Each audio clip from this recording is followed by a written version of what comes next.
बिछोड़े जे अचण खां अखिन में आयो पाणी आ। अवां जे दर ते आयासीं त सारा सूर विसरी विया। करारन में हुआसीं अॼु करारन जी पुजाणी आ।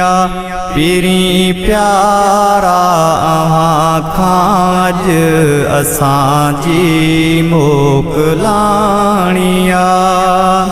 अव्हां जे साए रोज़े ॾे अक़ीदत सां निहारियोसीं।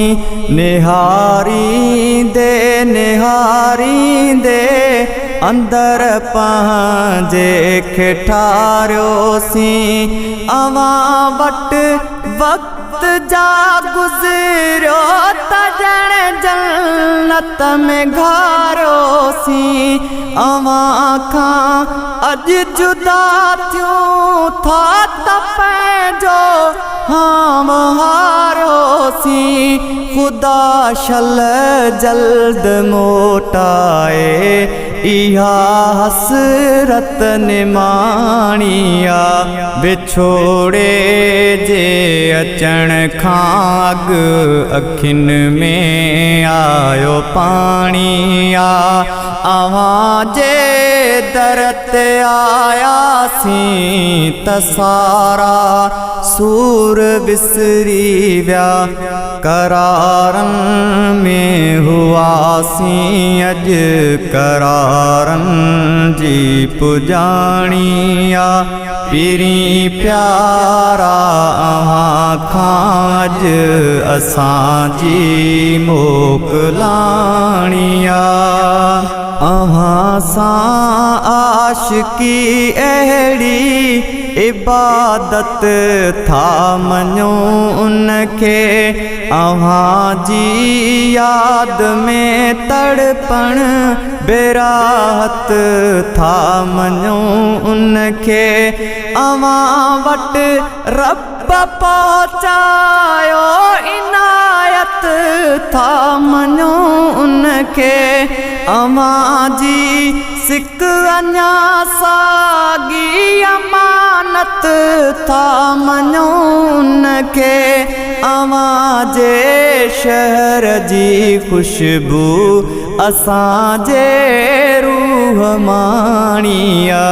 बिछोड़े जे अचण खां अखिन में आयो पाणी आ।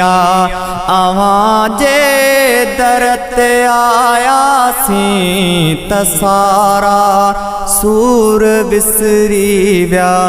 करारन में हुआसीं अॼु करारन जी पुजाणी आ। पीरी प्यारा अव्हां खां अॼु असांजी मोकलाणी आ। अव्हां जे शहर जे माण्हुनि असांजी मेज़बानी कई। वॾे सिक प्यार मां प्यारनि कुशादा दिल थी मानी कई। अव्हां तरफ़ां असां ते ॼण उन्हनि मेहरबानी कई। असां माण्हू किना को झा फलारन खानदानी कई।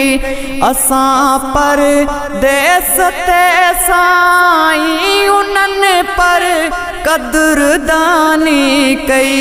हकीकत आ हबीबुल्ला न कूड़ी हीअ कहाणी आ। बिछोड़े जे अचण खां अखिन में आयो पानी आ। अवां जे दर ते आयासीं त सारा सूर विसरी विया। करारन में हुआसीं अज करारन जी पुजाणी आ।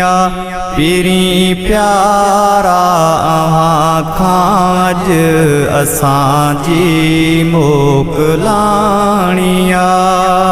वरी बी हर धणी ताला अवां जे दर घुराईंदो। रफ़ीक़ अहमद खे साथिन सूधो बीहर भी खिलाईंदो।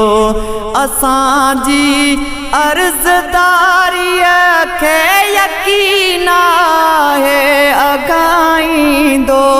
वरी साॻे तरीक़े सां मदीनो रब घुमाईंदो। वरी साॻे नमूने सां अवां वटि रब टिकाईंदो। वरी आयासीं चवंदासीं वरी आसीस माणिया। विछोड़े जे अचण खां अखिन में आयो पाणी आ। अवां जे दर ते आयासीं त सारा सूर विसरी विया। करारन में हुआसीं अज करारन जी पुजाणी आ। पीरी प्यारा अहां खां अज असां जी मोकलाणी आ। विछोड़े जे अचण खां अखिन में आयो पाणी आ। अवां जे दर ते आयासीं त सारा सूर विसरी विया। करारन में हुआसीं अज करारन जी पुजाणी आ। पीरी प्यारा अहां खां अज असां जी मोकलाणी आ।